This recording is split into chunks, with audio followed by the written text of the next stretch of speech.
இனி வீட்லயே பானிபூரி செய்யலாம் எல்லாரும். ஆச்சி பானிபூரி கிட்.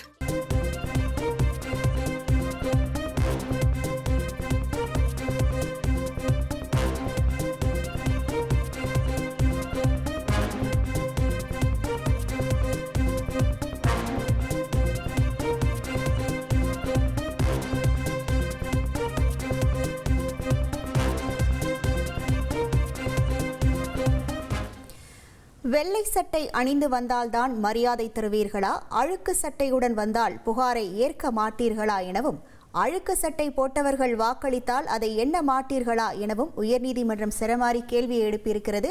இது தொடர்பான முழு விவரங்களோடு இணைகிறார் நமது செய்தியாளர் சுரேஷ்.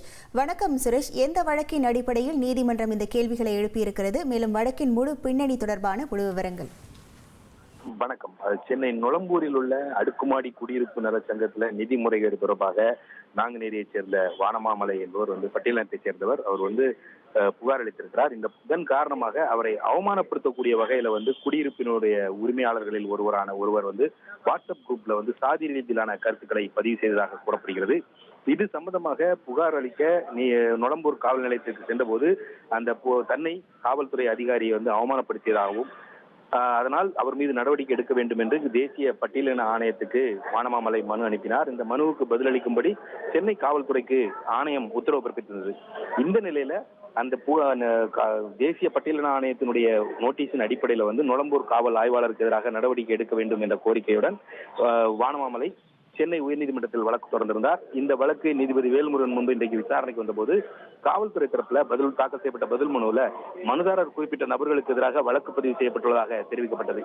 ஆனால் மனுதாரருடைய கோரிக்கையின் அடிப்படையில புலன் விசாரணை அதிகாரி மீது என்ன நடவடிக்கை எடுக்கப்பட்டது என்று காவல்துறை தரப்பு வழக்கறிஞருக்கு நீதிபதி கேள்வி எழுப்பினார். மேலும் காவல்துறை ஆய்வாளர் முன் அமருவதற்கு புகார்தாரருக்கு அனுமதி வழங்கப்படவில்லை. வெள்ளை சட்டையுடன் வந்தால்தான் சிவப்பு கம்பள வரவேற்பு தருவீர்களா, அழுக்கு சட்டையுடன் வந்தால் புகாரை ஏற்க மாட்டீர்களா, அவர்கள் வாக்களித்தால் அந்த வாக்கை எண்ண மாட்டீர்களா என்ற கேள்வியை நீதிபதி எழுப்பினார்.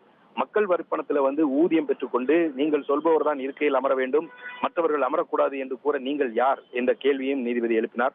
அரசு அலுவலகம் என்பது அனைத்து மக்களுக்குமானது என்றும் நீதிபதி தெரிவித்தார். அப்போது சம்பந்தப்பட்ட காவல் ஆய்வாளர் மீது 2 வாரங்களில் நடவடிக்கை எடுக்கப்படும் என்று காவல்துறை தரப்பில் தெரிவிக்கப்பட்டது.